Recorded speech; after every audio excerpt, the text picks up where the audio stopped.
What was already a wild list of allegations in a bombshell lawsuit against Priscilla Presley has now ballooned into an even bigger story. In addition to their claims that Priscilla, quote, pulled the plug on her own daughter, an amended complaint accuses Elvis's widow of contributing to his death too.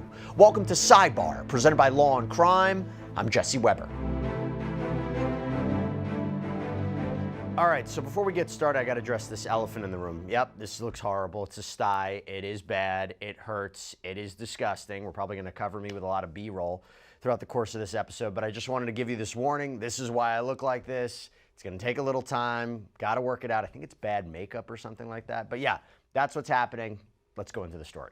Well, I tell you, Priscilla Presley just can't seem to escape the limelight right now, and it is thanks to increasingly salacious details in a lawsuit from two former business partners, and including now that she essentially contributed or drove her ex-husband Elvis into an early grave. I mean, that seems to be the allegation, and by the way, we are going to have on the attorney who is representing these plaintiffs in a little bit, get some clarification on what exactly the allegation here is. But you might be saying, wait a minute, why does this sound familiar? Didn't you guys just cover this? Well, we did an episode of Sidebar recently that broke down what was in the original complaint that was filed by Cruz and Kevin Fialco. That's up right now on Law&Crime's YouTube channel, so you can go check that out. But today, we're comparing that original complaint with an amended one that was filed in Los Angeles County on September 3rd. An amended complaint is one that's been updated or revised.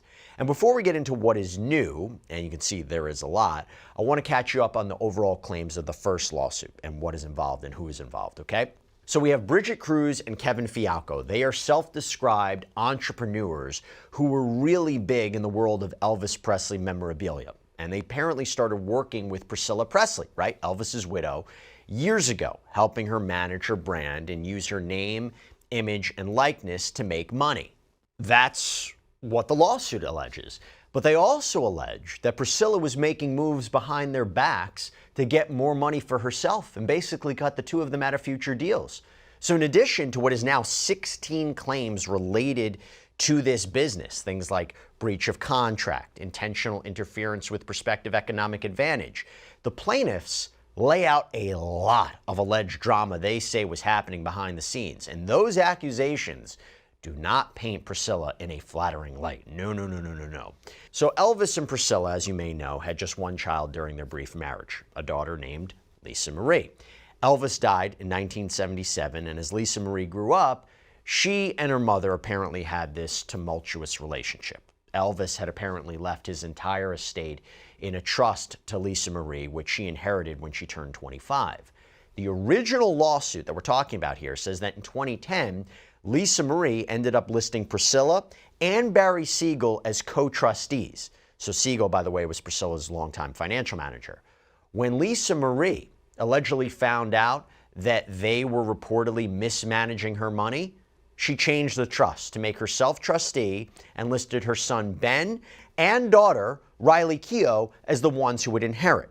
Then we go to June of 2022. So Lisa Marie, Priscilla, and Riley, who's a famous actress, by the way, signed their handprints outside of the Chinese Theater in Los Angeles as the Baz Luhrmann film Elvis, starring Austin Butler, made its premiere. Talking lawsuits, let me call out experts in litigation for a minute. Our sponsor, Morgan & Morgan, America's largest injury law firm, a firm with over 1,000 attorneys. You know why they're so big? Because they win a lot. Get this. They have recovered over $25 billion for more than 500,000 clients. Think about that. In the past few months, a client in Florida received $12 million after the insurance company offered just $350,000. Out in Pennsylvania, a client was awarded $26 million. That is 40 times the insurer's $650,000 offer. Another client in Pennsylvania received $29 million after being offered only $500,000. And even if you think your case isn't worth millions of dollars, why not just start a claim and fight for what you deserve? Morgan & Morgan makes it so simple. You can start a claim from your phone in just 8 clicks. So if you're injured, you can easily start a claim at forthepeople.com/LC Sidebar by clicking the link below or scanning the QR code on screen. By January of 2023, things between Priscilla and Lisa Marie had apparently soured significantly. This is what the lawsuit says, quote, Lisa and Priscilla were each planning to attend the 2023 Golden Globes on January 10, 2023 in support of Elvis. But Lisa had no desire to see or otherwise be near Priscilla. Lisa had been in a long-running dispute with Siegel, and she resented that Priscilla stayed with Siegel, further betraying her trust. Crucially, Priscilla was aware that Lisa was getting ready to remove her as the sole trustee of Lisa's irrevocable life insurance trust and was otherwise threatening to sue her. Cruz and McGeough nevertheless worked to keep the family together, working with Priscilla's publicist and arranging for Lisa and Priscilla to walk the red carpet together and sit next to one another at the event. Lisa was noticeably ill, complaining to Priscilla about her health. Priscilla ignored the warning signs despite being only a short drive from the world-renowned Cedars-Sinai Medical Center. Instead, Priscilla clasped to the spotlight, going out to the Chateau Marmont for drinks with Lisa, and then sent Lisa on a long drive to her Calabasas home. Within just over 24 hours, Lisa suffered cardiac arrest on Thursday, January 12th, and she was rushed to West Hills Hospital. Priscilla, who knew that Lisa was in the process of taking steps to remove her as the sole trustee of Lisa's irrevocable life insurance trust, saw an opportunity to regain control. Priscilla rushed to West Hills Hospital, and despite Lisa's clear directive to, quote, prolong her life, Priscilla pulled the plug within hours of Lisa being admitted and before her granddaughter, Riley, was able to get to the hospital, demanding that Cruz issue a statement to the media so she could control the narrative. Priscilla demanded that a statement be released immediately, stating, "It is with a heavy heart that I must share the devastating news that my beautiful daughter, Lisa Marie, has left us." And then they claim that the following week, Priscilla said, "I'm the queen, I'm in charge of Graceland." Cruz and McGeough were heartbroken by the unsettling behavior. That's what it says in the lawsuit. Now, in the new complaint, which refers to Priscilla, by the way, as a, quote, calculated sociopath, a master of deception, and a pit viper, the plaintiffs also claim that Priscilla not only defrauded Elvis during their divorce, but basically contributed to his death. It reads, quote, despite projecting a soft-spoken and almost naive image to the public, defendant Priscilla was, and always has been, ruthless and cunning. Her quest for power is closely followed by her thirst for money. To that end, Priscilla has a history of manipulating those closest to her for her own personal gain, including her late ex-husband Elvis Presley, her late daughter Lisa Marie Presley, her granddaughter Riley Keough, and now plaintiffs, who are directed by Priscilla to resolve and handle all of her personal affairs to maximize the value of her brand, and who refuse to be taken advantage of by her long-standing pattern of schemes to defraud those closest to her. So, yeah, not pulling any punches, but then listen to this. Priscilla's first victim was Elvis, whom she married on May 1st, 1967, thereafter giving birth to Lisa on February 1st, 1968.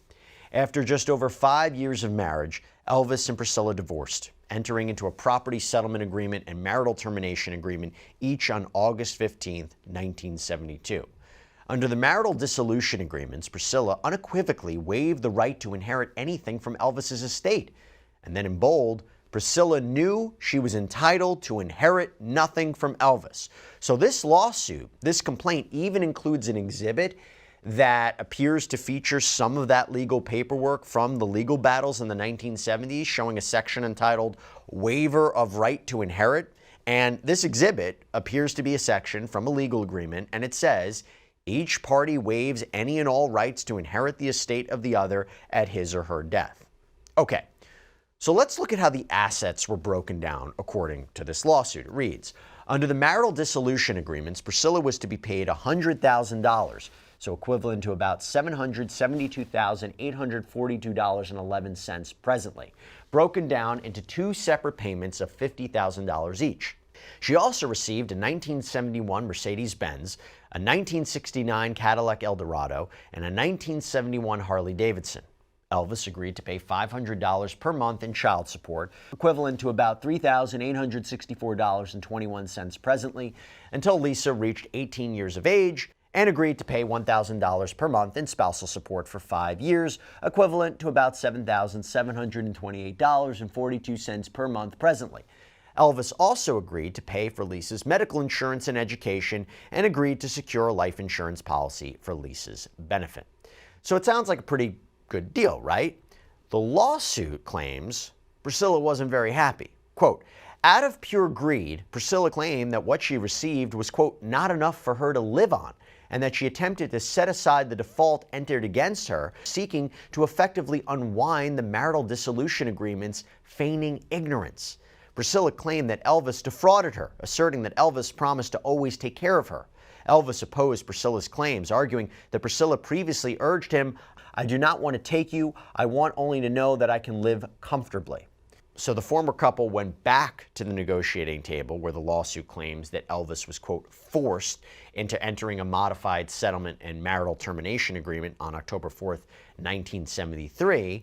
And from there, the payouts grew considerably. Quote, Elvis was forced to pay Priscilla $725,000 within 10 days of court approval, equal to about $5,274,995.50 presently. And let me just pause there because, wow, okay. An additional $720,000, that's equal to about $5,238,616.22 presently, and this is broken down into installments of $6,000 per month. Elvis was also forced to pay Priscilla 50% of the proceeds of the sale of his residence at 144 Montevale Drive in Los Angeles, California, and up to 1 year of spousal support in the amount of $4,200 per month, equal to about $30,558.59 per month presently. And then again in bolded letters, Priscilla's thirst for power and money was insatiable. So that's a pretty big 180 there, right? Now, the complaint claims that Priscilla didn't stop. The court paperwork continues, quote, despite enriching herself and extorting millions of dollars from Elvis, she then placed a lien on Graceland on or around April 29, 1977, in the amount of $494,024.49, more than $2.2 million, adding pressure to Elvis less than 4 months before he died on August 16, 1977, from a heart attack and drug complications. Here's the key quote. Priscilla exerted undue pressure on Elvis, pushing him to his death. Wow. And this is how it may lead back to the claims of Cruz and Fialco, because I want to bring it back to the plaintiffs. It is related seemingly to Priscilla's name and likeness in trying to grow her brand, because according to them, it turns out that she isn't even supposed to be using the name Presley at all. According to the amended complaint, quote, since Priscilla divorced Elvis, she was entitled to nothing, as she was not mentioned in will, and in fact, pursuant to her divorce agreement, she was supposed to stop using the surname Presley. After Elvis died in 1977, however, Priscilla continued to use the Presley name as she needed to exploit the name for her own financial gain despite Elvis's wishes otherwise. So as far as the business side of things goes, Cruz and Fialco are suing under more than a dozen causes of action, including, for example, fraud in the inducement. So it basically means that Presley told Cruz and Fialco that she owned the rights to use her name and image, but actually she had already sold those rights to someone else, didn't say so. Her representations or alleged misrepresentations were made to get them to invest money, help her financially because they believed her. They spent a lot of money helping her grow her brand. That's the allegation. And if they had known the truth, the argument would be they wouldn't have done that. Now they're saying that Presley's fraud cost them over $50 million and they want to be compensated, including extra punishment money because they think she did it on purpose. There's also a count of conversion, where Presley allegedly had access to a company bank account but took money out without permission, closed the account, messed up the company's operations. Even though she was a member, she wasn't allowed to do that under the rules, and the company wants that money back, damages for what they lost. There's also a breach of disclosure agreement. The claim there is that Presley allegedly agreed to immediately tell the plaintiffs in writing about any offers she received about her name, image, and likeness and get the okay before signing contracts. Presley allegedly didn't disclose certain deals like NBC's Christmas of Graceland and sign contracts without approval. Okay, so to talk about this, I have a special guest. I'm joined right now by entertainment attorney Jordan Matthews, who is representing the plaintiffs that are suing Priscilla Presley in this lawsuit. Jordan, thank you so much for taking the time to come here on Sidebar. Really appreciate it. Of course. Thank you very much for having me, Jesse. Why have they decided to file this lawsuit now? So just to be clear, with respect to our role, we were recently engaged as California counsel, and we recently substituted into this case. And as you can imagine, there was an extensive amount of documentation that had to be reviewed. Specifically in early August, after we were engaged, we came across some documentation that indicated that there was a statute of limitations that we had to be mindful of, and we probably would have been fine, but we wanted to make sure that we got something on file. So we got something on file, but we also realized that there was a more robust complaint that really needed to be on record, which is why we amended the complaint recently to make sure that we had a very robust record on file with court. And just to be clear about that, you're saying there were a lot of allegations in that first complaint. What you're saying is you looked at potential proof to back up those claims, and one of the reasons you filed this amended complaint was to show that? Yes, absolutely. Correct. So what are some of the ways, because I was going to ask you, I mean, what is this, two parts of this. What is the changes in this amended complaint? What is this additional documentation that you have? And how did you get a hold of it? I mean, that waiver, right? That waiver that appears to be from, what, the 70s? How'd you get a hold of this documentation? How is the new complaint? Why is it amended? What has changed about it? And what should we be thinking about it? So really there are three parts to that question, obviously. One of the most crucial things that we wanted to make sure that we addressed was we wanted to have exhibits. And you don't always have a lot of exhibits in a complaint, right? In this case, we have 40 exhibits. And the reason why is we wanted to make it clear that if we're going to make the types of allegations that we're going to make, that this is really supported very thoroughly by extensive documentation. Now, what's different about this complaint is we went into allegations about the history with Priscilla and Elvis and that whole sort of backstory with the divorce and the lien that was placed on Graceland. The reason why that is significant is what we were trying to show in this amended complaint is a pattern, right? There's a pattern that we observed with the documentation from that interaction between Priscilla and Elvis. We also observed and actually presented a very specific incident in 2005 where we allege that Priscilla had sold the rights to her last name for an excess of $13 million. That was a conflict with her role as trustee of Lisa's estate.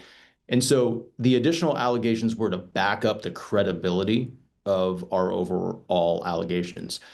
Now, with respect to the documents and what we have obtained and what we've presented, our clients are very diligent and very thorough. I can't go in totality into how I have access to all of these documents, and we anticipate that there's going to be a lot more documents that are going to be disclosed and presented in this litigation. But the reason why it's really crucial is we want to make it clear that if we're making the allegations that we're making, they are backed by evidence that has been vetted very thoroughly. Now, someone could look at this and say, I think the most relevant part of this lawsuit is the relationship between the plaintiffs, your clients, and Priscilla Presley, what their arrangement was, what they were supposed to do, that she had potentially or allegedly sold the rights to her name, image, and likeness, that she fraudulently engaged in this relationship with them. She didn't give them the full story. She was doing deals on the side. That all makes sense for the claims and the causes of action. Isn't it possible a judge could say everything regarding Lisa Marie's death, everything regarding Elvis's death, everything regarding that whole backstory, that's irrelevant? That might be too prejudicial for a jury to hear? Well, we don't think so. Here's actually why it's significant.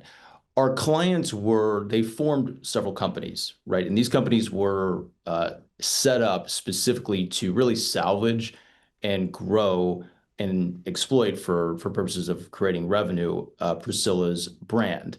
But in connection with that, Priscilla, according to what we allege and what we've evaluated, demanded that our clients really handle every day-to-day aspect of her life, which included actually writing statements for her to go to the press, and that had to deal with managing her overall brand. That also went into resolving a lot of litigation that was going on, which specifically led into the litigation that involved Priscilla and Riley and the other family members. So What's crucial is one of the counts, one of the claims, is a claim for common count, and it's the value of the services, right? So I can't actually go into explaining the amount of time, the thousands of hours of time, and the value of that time when I can't explain the actual events. If she's involved, if our client is involved in actually writing statements on the day of for Priscilla in connection with that passing, if they are actually involved with negotiating and maneuvering and finessing all of the relationships to resolve all of that litigation, I have to explain that to explain the value of those overall services. Okay, so particularly with respect to the relationship with Lisa Marie and when she died, the statement that, Priscilla allegedly demanded be put out. Let's pocket that for a second.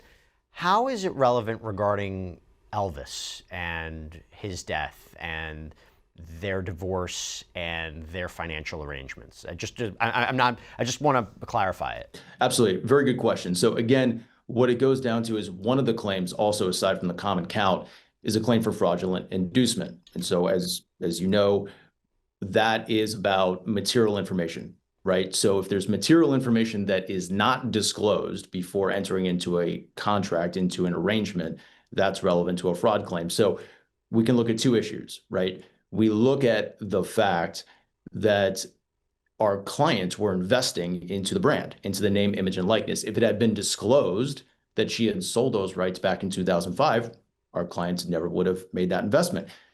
But also, it's about who you're getting into business with. There's a lot of litigation that we allege was actually occurring here, which dates back to the relationship between Priscilla and Elvis and around the marital arrangement and renegotiating that and putting the lien on the property. If our clients had been made aware of those types of dealings, it would have made them pause significantly, and they would not have proceeded and actually invested the time, resources, and money into this relationship. So it's about disclosure of material information. And getting a little, not too in the weeds, but it's not just, the allegation is not just, hey, we got into business with somebody who had a parking ticket, years ago, or hey, we got into a business with somebody who was accused of, child abuse years ago or was arrested. You're saying the relationship between Priscilla and Elvis is so important and so material, particularly when we're talking about the Presley name, that is why it's relevant to this particular agreement between Priscilla and your clients, right? Am I understanding that correctly? Essentially, yes. It's Okay. the relationship, but it's specifically the way that the divorce proceeding and the renegotiation and the lien. And then if you take that, right, it's not an isolated incident. It's looking at that. It's looking at how we allege Priscilla became a co-trustee of the Promenade Trust when Vernon passed away, after Elvis passed away. So Elvis passed, then his father Vernon passed, and we allege that she used that as leverage to become trustee of the Promenade Trust. So it's how she maneuvered that. Gotcha. And all of that it's an overall pattern that we've seen that, again, it adds credibility to our allegations. If we just make an allegation of an isolated incident, that's one thing. But if we show that this is something that's happened more than once, more than twice, it's crucial to understanding the relevance and the credibility of our allegations. To be clear, are your clients alleging that Priscilla caused or is responsible for Elvis's death? With respect to that allegation, what I want to be clear about is a distinction, right? There's a nuance. There does not need to be, or rather, something doesn't need to be the sole cause to be a cause. Okay. And what we looked at is, again, if we're making an allegation, I want to be very careful. We're not going to make an allegation unless we have some documentation that it supports this. And so what we were simply looking at is the fact that if you looked at the renegotiation of the marital settlement, the millions of dollars that we have put records in the amended complaint that support that. And then if you look at the fact that a lien for an excess of $400,000 was placed on Graceland in 1977, that's in excess of millions of dollars today. So again, we understand that there's drugs and alcohol that is a part of the history of Elvis and his passing. But if you think about it, what can be a cause of pushing someone into enough of a stressful mind state where they are using drugs and alcohol? When there's financial pressure, that is something that is relevant. So We are not saying that something is necessarily the sole cause, but we are letting people draw their own reasonable conclusions based on documents that we believe support that allegation. Just to amplify that a little bit, are you suggesting there might be proof, whether it's, I don't know, witnesses or some sort of communications that say Elvis was feeling this pressure leading up to his death? Or is it saying we're just looking at the circumstances, we're making an inference of what he might have been going through? Because again, this is this stood out. This is making headlines now. So I just want to make clear, is there going to be, through the course of litigation, are you hoping there's going to be proof to establish that this financial arrangement with Priscilla was a cause for his behavior, was a cause of the stress he was under? I mean, how are you going to prove that part?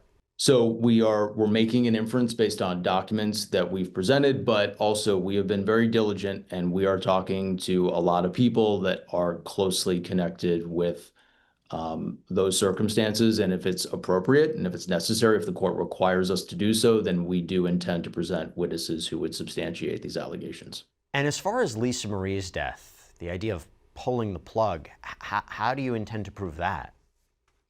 So there's two things. Again, we go back to what I'd mentioned earlier, right, about the fact that our client, specifically Brigitte Cruz, was responsible for managing, or not managing, but handling so many day-to-day issues for Priscilla, specifically writing statements and whatnot. And she was writing the statements on the day that she passed, on the day that Lisa passed. So she was integrally involved in that. So we have witness testimony from her. There's other witnesses, family members who were actually with Priscilla on that day, which we intend to depose and get testimony from. But then the other issue is the fact that Priscilla herself has seemingly written about this incident in her book that's set to publish on September 23rd. So she's gone into this issue in her own book. Do you intend to subpoena Riley? Short answer, yes. Have your clients received any support from the Presley family or associates regarding this lawsuit and saying they support litigation against Priscilla? I will say this to the extent that I can. I would just say generally, we have received a lot of support from people generally, yes. Let me get your response to this. So in response to this lawsuit, Priscilla's attorney, Marty Singer, who is a very high-powered, well-known entertainment attorney, told Fox News, I believe Fox News Digital, quote, Priscilla did not have anything to do with the assassination of JFK. She did not cover up Area 51. She did not fake the moon landing, and she is not secretly keeping Bigfoot locked in a cabin in Canada. Take off the aluminum foil hat and face reality. This lawsuit concerns Miss Presley's claims against Miss Cruz and her co-conspirators, in which she alleges that Miss Cruz engaged in a relentless and calculated campaign of elder abuse and fraud in order to take control of Miss Presley's finances for her own benefit. Miss Cruz's allegations are absurd and despicable, but unfortunately are not surprising. Miss Presley looks forward to holding Miss Cruz and her co-conspirators liable for their wrongful acts. Your reaction? Our response to that is that that's nothing but hyperbole. There's absolutely no substance to that statement. And again, I want to go back to the fact that look at the documents. Okay, there's 40 exhibits attached to our amended complaint to date. They have presented absolutely no documentation, no substantive response whatsoever to actually support their claims. And I also want to look at it from this perspective. To be frank, I find it sad. I think we collectively feel that it's a bit of a sad and disappointing response to effectively make a mockery of Elvis and Lisa's passing. This is a serious issue that we've raised. It's a serious issue that we intend to litigate, and it's a bit disappointing that that was the overall response, but we intend to let the documents speak for themselves. Have you received a formal legal answer to this complaint? You know, where someone, they either deny the allegations, they say they don't have enough information at this point to respond, but it's a formal legal response to a complaint, just for our viewers to know. Have you received an answer or some sort of legal response to the complaint or the amended complaint? We have not. We do believe that this is going to be a heavily contested and litigated matter, but we have not received an answer yet. but that will be forthcoming, we anticipate. And based on Singer's response, and correct me if I'm wrong, are you anticipating counterclaims from Priscilla's side? Well, we don't anticipate counterclaims per se. There is some litigation going on that Marty had initiated, and so we are addressing those claims, and we anticipate that we're going to continue to address those claims. But again, what's important is that, and that's actually why we filed the amended complaint the way we did, because again, most complaints don't contain this level of documentation, but we included 40 exhibits to show that we have evidence to really support and back our claims. They have presented absolutely no evidence of their claims today. I've seen nothing. Before I let you go, I just want to go back to one thing that I'm still a little confused about. So your clients, they were very heavily involved in Elvis's memorabilia. How did they get into the business of working with Priscilla, but more specifically, how did they get into the business of managing a brand, managing her brand? Do they have a specialization in that? And that's part one. And part two, as we wrap up, is what exactly have they lost? If you can elaborate on what the harm is that is alleged that Priscilla caused, what have they lost? What have they suffered? What are their lives like? So A, did they get into the branding business? And B, what have they lost? So Ms. Cruz is a mother of three, but she's a very well-known auctioneer, and specifically has an expertise and a specific knowledge in the Elvis space. Mr. Fialco is a veteran. He is a very successful entrepreneur and has amassed a really impressive collection. So it was through relationships that they ultimately connected with Priscilla. That developed into these businesses. Really, what happened here is Priscilla, according to our allegations, had expressed to Ms. Cruz that she was in a financial predicament and had some financial stress around that time. We had made some allegations in the complaint about an IRS debt that had to be dealt with. And so she came to our clients to see if they could effectively assist, and presented our clients with an opportunity to effectively pay her a certain amount of money per month. When they evaluated it, they realized that there was a lot of work that needed to really salvage and grow this brand. They determined that the appropriate setup was to form these entities and form these companies. And our clients have certain patents, certain IP, a lot of expertise in the branding world, and they had developed a lot of prototypes. There was a lot of beta testing. There were lip balms that were developed. There were T-shirts that were developed. They were setting up events and increasing the amount that Priscilla was going to be paid with these events, and they were facilitating renegotiation of different deals. So there was a lot of work that went into that brand situation and their overall knowledge as entrepreneurs. In terms of what they've lost, so there's hundreds of thousands of dollars alone in terms of transactions that we've presented as exhibits. There was a lot of money that our clients put in to this deal.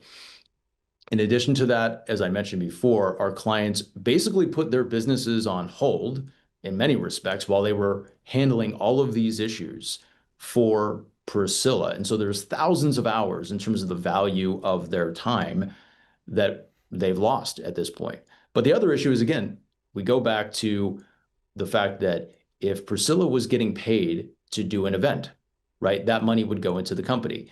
If she's being paid to promote a book that she has coming out, these things are coming into the company. At this point, our allegation is that Priscilla has completely circumvented this arrangement that she entered into knowingly with lawyers, totally and completely involved in the situation. There were even video recordings of her entering into this transaction. And so our clients have been left out to dry, despite the fact of all the money that they put into this and all of the time and energy and resources that they've put into this. Jordan Matthews, thank you for clarifying it for us. Thank you for coming on. We'll continue to follow it. Appreciate you taking the time. Sounds great. Thanks, Jesse. Thanks for having me. All right, everybody, that's all we have for you right now here on Sidebar. Thank you so much for joining us. And as always, please subscribe on YouTube, Apple Podcasts, Spotify, wherever you should get your podcasts. You can follow me on Instagram or X. I'm Jesse Weber. I'll see you next time.